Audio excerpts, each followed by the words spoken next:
Kita nak teruskan perkongsiannya, telah pun kita bawakan kepada anda antara topik perbincangannya berkaitan dengan keselamatan permainan di Pesta Ria ataupun Fun Fair. Ini antara kes dan juga isu yang melanda menggemparkan kita pada minggu lepas. 12 Disember itulah dia tarikh di mana insiden ini telah berlaku. 3 orang telah cedera, seorang cedera parah dan dijangkakan ahli-ahli keluarga ingin mengambil tindakan mahkamah. Tapi sebelum kita ke sana lah, kita sekali lagi tengah cuti sekolah ni, kita sebagai ibu dan bapa, kita harus cakna akan isu keselamatan bila kita bawa ke pesta. Selamat ataupun tidak, kita bersama dengan Tuan Baharudin Mamat yang merupakan pengarah Jabatan Keselamatan dan Kesihatan Pekerjaan Negeri Selangor atau JKKP Selangor ya. Assalamualaikum Tuan, terima kasih banyak-banyak.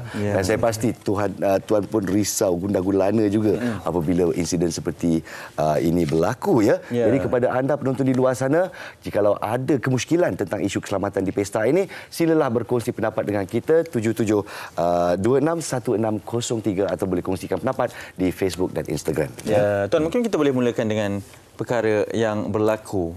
Kita tayangkan sebentar tadi berkaitan dengan isu keselamatan penyelenggaraannya, Tuan. Apa sebenarnya realiti terhadap kisah sebegini, Tuan? Okey, bismillahirrahmanirrahim. Sekali lagi terima kasih kepada Tuan Nas dan juga Janif kerana menjemput saya di MHI Bulletin 3 di TV3. Okey, saya baru-baru ini berlakulah satu kemalangan yang berkaitan dengan fun fair di seperti mana yang dinyatakan tadi. Okey, berdasarkan daripada siasatan awal Jabatan Keselamatan dan Kesihatan Pekerjaan, kami mendapati bahawa permainan di tapak tersebut adalah dalam keadaan yang tidak selamat untuk dikendalikan. Okey. Daripada pemerhatian dan juga daripada siasatan yang pihak kami lakukan, terdapat 5 faktor utama yang menyebabkan berlakunya kemalangan tersebut. Okey. Yang pertama berkaitan dengan peralatan keselamatan, iaitu safety device, di mana tempat untuk menghalang daripada pengunjung apabila berada di dalam sesuatu kabin, dia tidak akan terjatuh.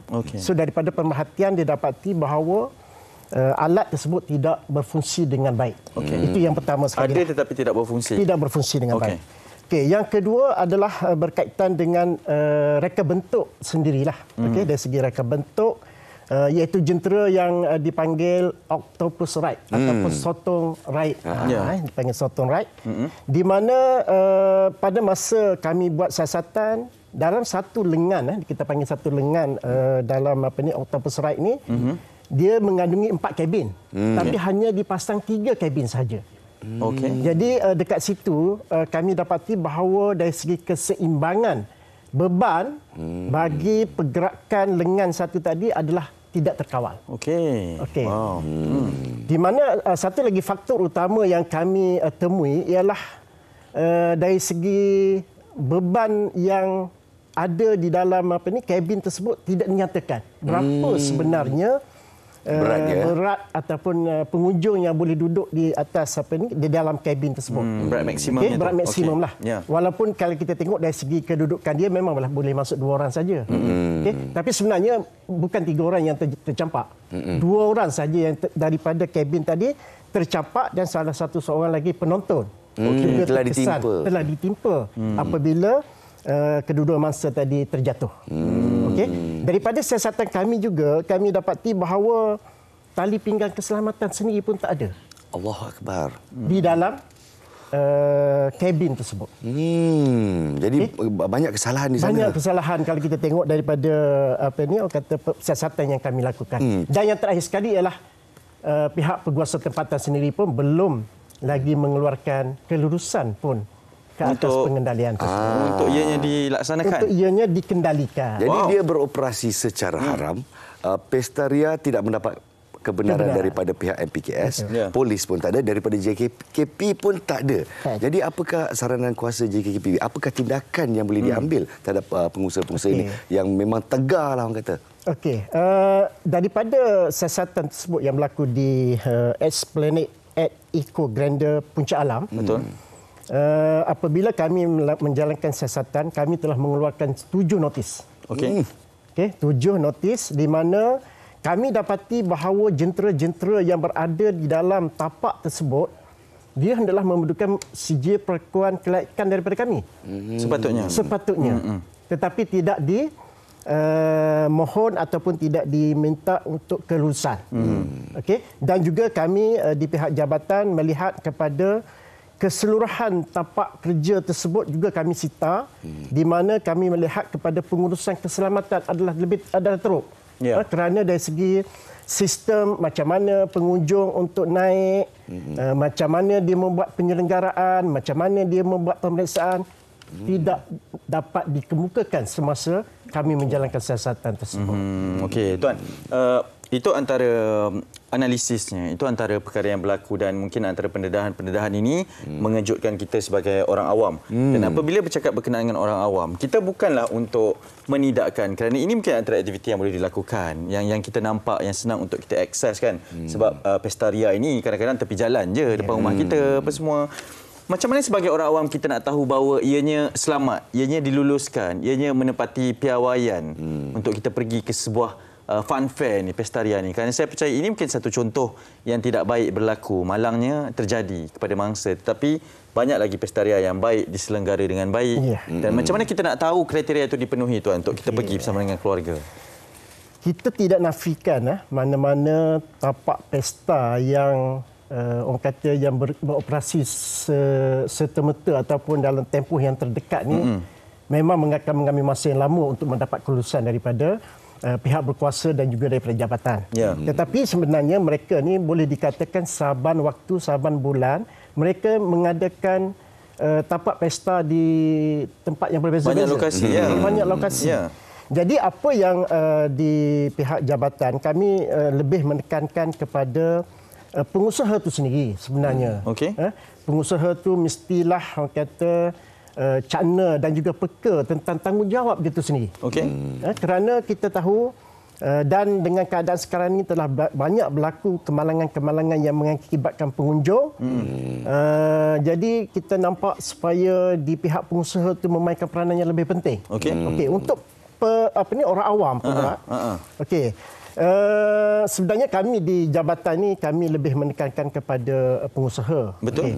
Bagi pihak jabatan kami ada salah satu fungsi kita ialah menjalankan promosi kepada tentang kesedaran keselamatan dan kesihatan kepada orang awam.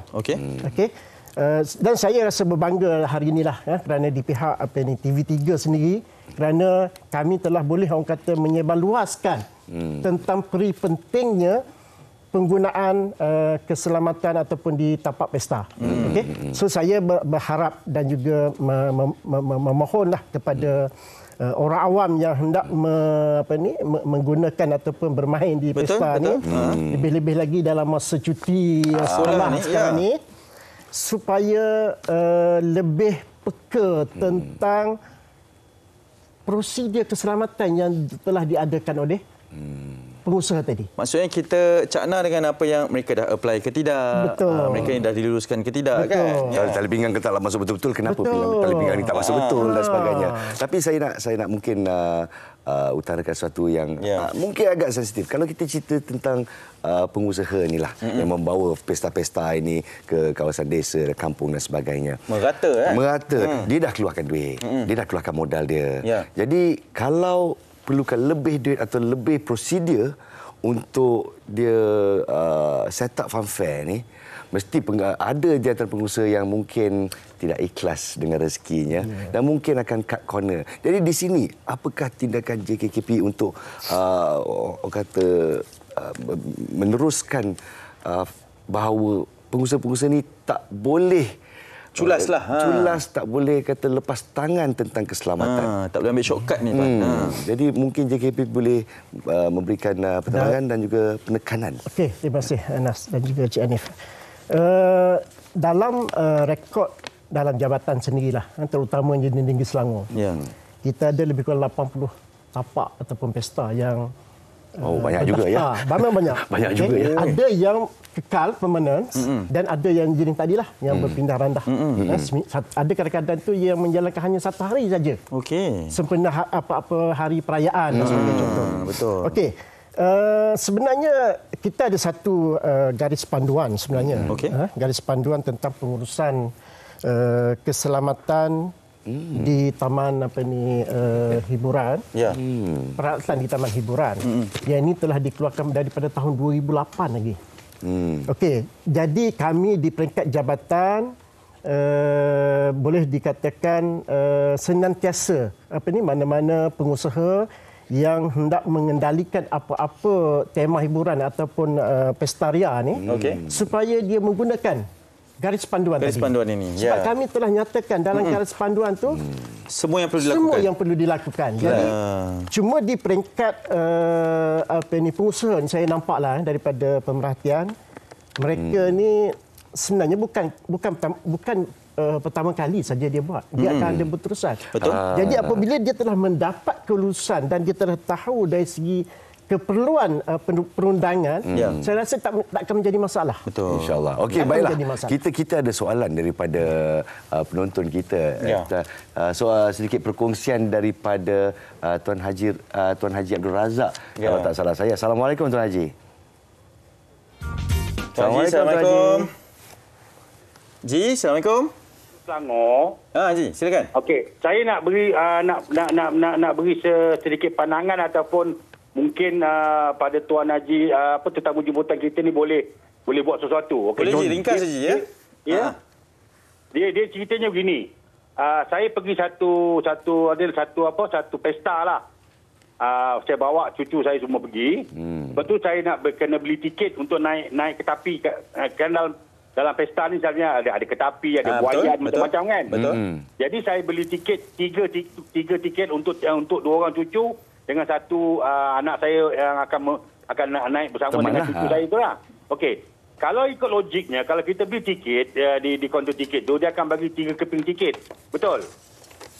Contohnya, 3 orang, dia akan bagi satu tiket nombor 100 keping, 1001 keping, 1002 keping, 3 keping. Okey. Okey. Maknanya, saya dapat 3 keping. Memang saya dapat 3 keping. Tetapi, saya dapat 3 keping tu 2 keping nombor yang sama. Maknanya 1000 tu 2 keping dan 1001 sekeping, 3 keping. Saya tanya dengan dia, kenapa bagi saya tiket 3 keping ni dengan nombor yang sama? Bukankah 3 keping ni satu pada resit original pada penjual. Betul. 2 keping pada saya. Bila saya pergi ke kaunter nak naik keretapi tu, saya akan koyakkan 1 keratan bagi pada dia, 1 saya simpan sebagai bukti kalau berlaku apa-apa hal. Betul. Dia kata tidak, dia kata. Jadi pada saya, pendapat saya, pandangan saya, ini adalah satu penipuan sebenarnya. Betul, ini scam ni. Scam pesta. Allahuakbar. Dia bagi saya kita 3 keping tiket betul. Tapi pada kita tak ada bukti yang kita dah naik keretapi. Kalau berlaku contohnya macam di Puncak Alam baru-baru ni. Macam mana pengguna nak claim? Terima kasih Tuan Haji. Terima kasih kerana mengutarakan perkara ini. Itu dia. Sangat menarik. Ini yang berlakulah di ground kan. Tuan, mungkin secara ringkasnya Tuan ya, sikit pesanan sebab kita memang dah kesudukan masa ni. Pesanan kepada semua ni Tuan. Saya pun tahu JKHP ini sebenarnya keselamatan dan penyelenggaraan saja. Tapi mungkin ulaskan. Okey, terima kasih Tuan Haji yang penonton yang bertanya soal itu. Okey, berkaitan dengan isu penipuan, scam dan juga isu-isu yang berkaitan dengan tiket ini memang bukanlah sebenarnya di luar bidang kuasa jabatan. Tetapi apa yang kami utamakan ialah apabila seseorang pengunjung yang nak menggunakan apa-apa peralatan di tapak tu, dia ada kawalan dari segi bilangan orang yang ada di dalam tersebut. Sepatutnya. Kerana apa? Setiap kali pengunjung hendak naik ke mana-mana dia punya peralatan, dia mestilah mematuhi peraturan yang telah ditetapkan. Sebagai contoh, ketinggian dan sebagainya, berat dan sebagainya. Jadi, apa yang kita nak tekankan kepada pengusaha nanti, supaya prosedur tadilah, tapi dari segi bab orang kata tiket dan sebagainya tu mungkin di luar kawalan dan itu boleh dibicara ketika berada di kawasan tersebut lah bersama dengan operator. Tuan, terima kasih banyak sebenarnya. Banyak kita nak kongsikan, tapi ada perkongsian maklumat yang tuan dah berikan tadi memang membuka mata kita sebagai pengunjung dan orang ramai. Kita ada bingkisan, Nas, ya? Ya, tepat sekali. Jadi untuk penonton-penonton kita di luar sana, sekali lagi kita ucapkan terima kasih kepada Tuan Baharudin Mamat, Pengarah Jabatan Keselamatan dan Kesihatan Pekerja Negeri Selangor yang sedia bersama kita.